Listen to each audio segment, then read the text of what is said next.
podcasting is different than stand-up. How do you feel about Shane Gillis? Shane Gillis, I think, is hilarious. I just don't like people who like Shane Gillis. Oh yeah, no, a lot of his fans are like very cringy. Yeah, that's the same way I feel about Bo Burnham. When you made that Shane Gillis sketch like 5 years ago. Which one? You made a Shane Gillis sketch? Yeah. What was the premise of the sketch?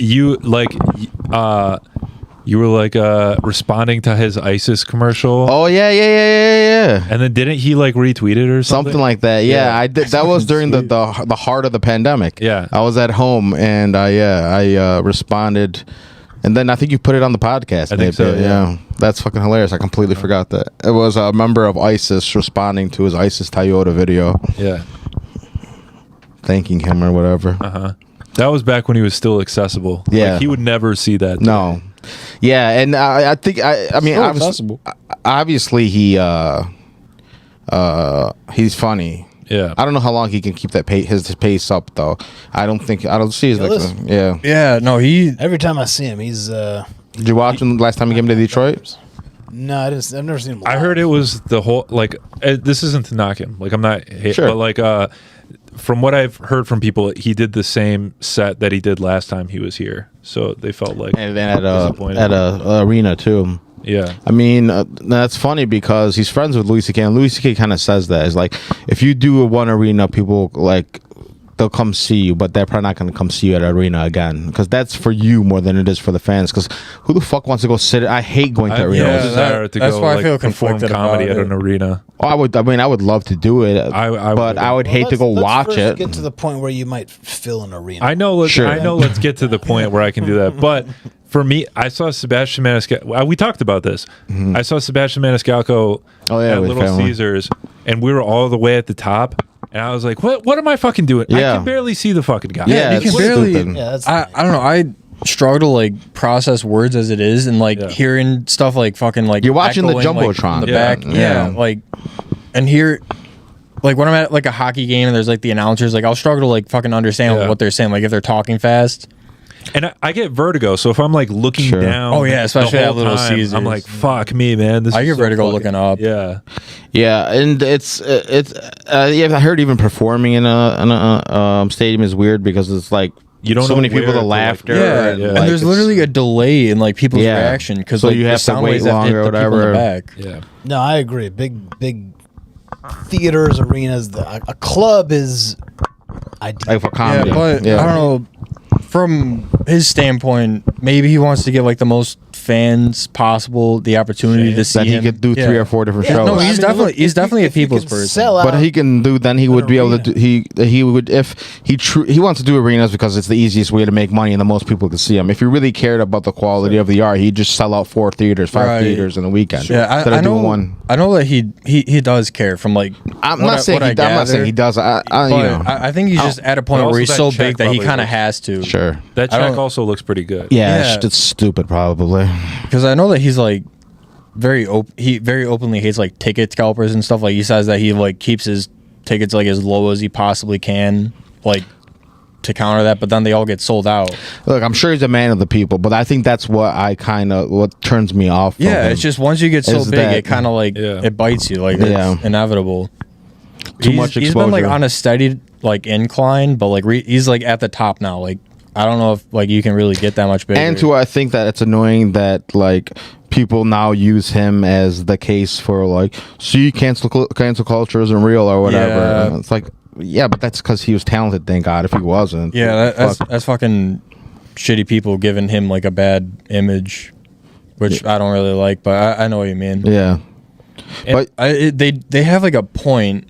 But no, I understand the point too. Obviously, that cancel culture in general is fucking lame to talk about. Yeah, it's like it's not as big of a hot button.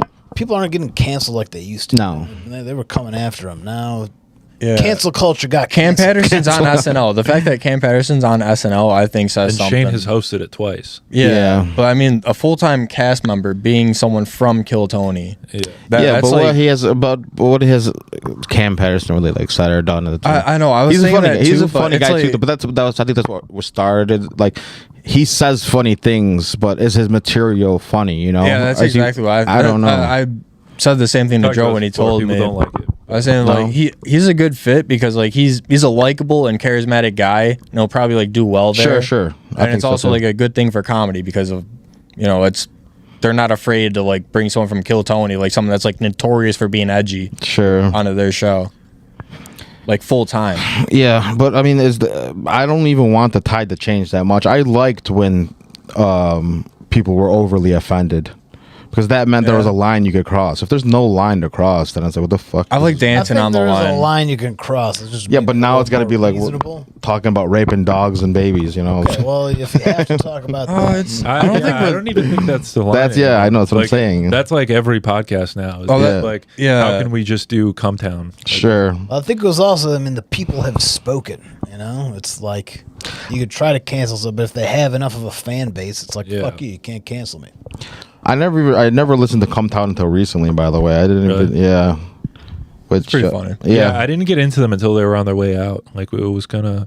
Yeah, I think I started watching them when the Adam Friedland show happened. Like when Nick was still part of the Adam Friedland show. I'm always like out of touch with that shit. Like I always come in too late to things, and then I was like, oh wow, like I wish I was listening like all these years. But I don't think it was that long that I had found out about them that before the. a lot of it is horseshit. You listen to the bits like Nick. They're like compilation of Nick Mullen bits. Those are really the best, Anyway, a lot of it's just them stop laughing and Yeah. So I don't think you missed much, but I got into Opie and Anthony late. Well, yeah, because you were like a child. Yeah, they were. Yeah. I've watched every probably, and that's another. I hate people who like Patrice O'Neal, but I love Patrice O'Neal. But I hate the people who like Patrice O'Neal. Yeah, there's a lot of people that just like default to Patrice as like, well, I Patrice, hate people, what is this? I hate people who cite Patrice as like like they know him and like that's like. Well, because or Patrice their direction of comedy or something, as if like it's like you didn't know who Patrice was until like 2 years ago. Exactly, and now all of a sudden Patrice is their favorite comedian. It's like, and Patrice was one of those guys who his stand up, I don't think caught up to where he was like when he died. I think his stand up would have gotten way better. But I think he's primarily known and famous and was good on the Opie and Anthony show, not from a stand-up comedy. Yeah, that's where he had a lot of like his iconic like take. Yeah, and bits and shit like that. I think that his stand-up was like notorious though. Yeah, people knew him. Sure, for his comedy. When we were talking about Shane, I think that's my biggest problem with Shane Gillis fans is that they're not comedy fans. Sure, a lot he of them crossed over. He's like, mainstream now. Yeah, he's like what? There's a good amount that are comedy fans, but I know it's the casuals. I know. What you're saying. It's seeming like the comedy fans have kind of moved on from like because I was a big fan of I listened to his podcast all the time. Like I've never listened to 3 or 4 years ago, but I don't listen to his podcast anymore, and it just feels like it's just like for bros who are like who just like get drunk on the weekends with their boys and like don't really feel like they like golf or whatever. That's pretty much middle America. That's who he appeals to probably. Yeah. I'm not saying there's anything wrong with that. No. Like feel like when you're like an open micer listening to like slightly more successful open micers, it's like, oh, this is like guiding. I can relate to this, and it feels like they're kind of guiding you. But now it's like it doesn't really feel like I'm not getting anything from this anymore. Sure. Yeah, that's how he established a fan base. Was he was like at that point he was like literally like talking about the Philadelphia scene, and then I don't know, he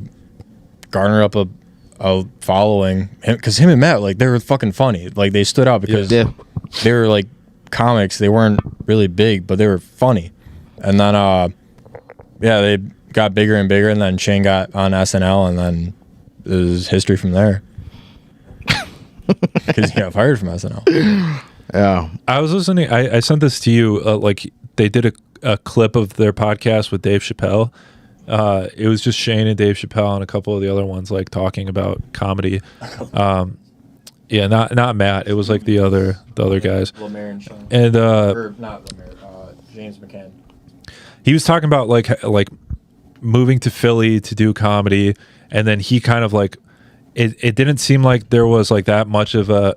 It seemed like he was kind of like becoming the scene in Philly, and then he said he didn't want to move to New York until he was featuring, and I thought that was he didn't want to move to New York until he could headline, and I thought that was kind of an interesting way to look at it because he said he was like 5 or 6 years into comedy before he started headlining, and I'm like almost I've been like inconsistent the first few years, but like I'm almost like there, and I don't think I'm like I'm barely featuring. I don't think I'm headlining, so it's I couldn't headline for the life of me. He was also in. Do 20 minutes probably. It was also in Philly. Was that like what's considered headlining? I thought like headlining like 45 minutes to an hour. Yeah, no, I meant like 45. Featuring. Like I could barely do 20 minutes. That's how I feel though. I feel like I don't want to move anywhere until I have a solid feature set where I can pretty much get up in front of any room and kill. But I probably got 5 good minutes. Honestly. I think a place like Chicago. I mean, I've had like 30 minutes material, but you have 5 good minutes. I probably have. You don't have 5, I got to put it together though. 4 at most. Yeah.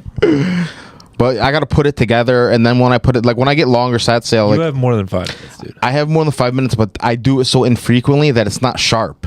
So like I'll have it like memorized. I don't have it memorized, and it's not polished because I'm not doing shows that's longer than 15 minutes. Like if I were doing a every week or like a couple times a week 15-minute sets, it would be fucking tight and it'd be really good. But I'm only doing these open mics 5 minutes here, a show here, or every So like I got a Bonto show show coming up, whatever.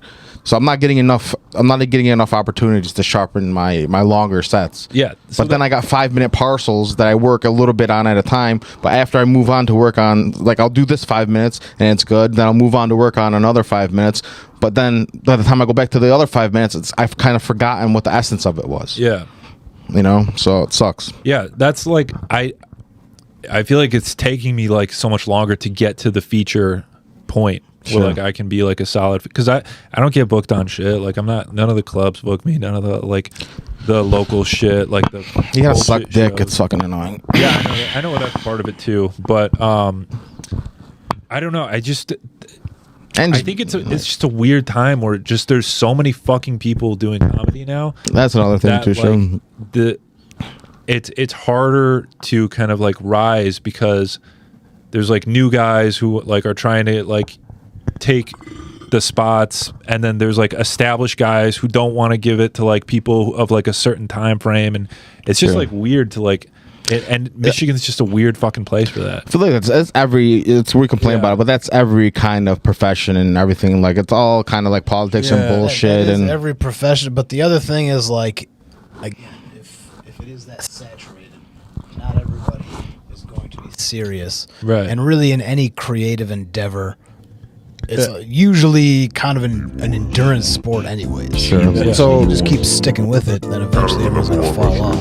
Podcast, no big deal.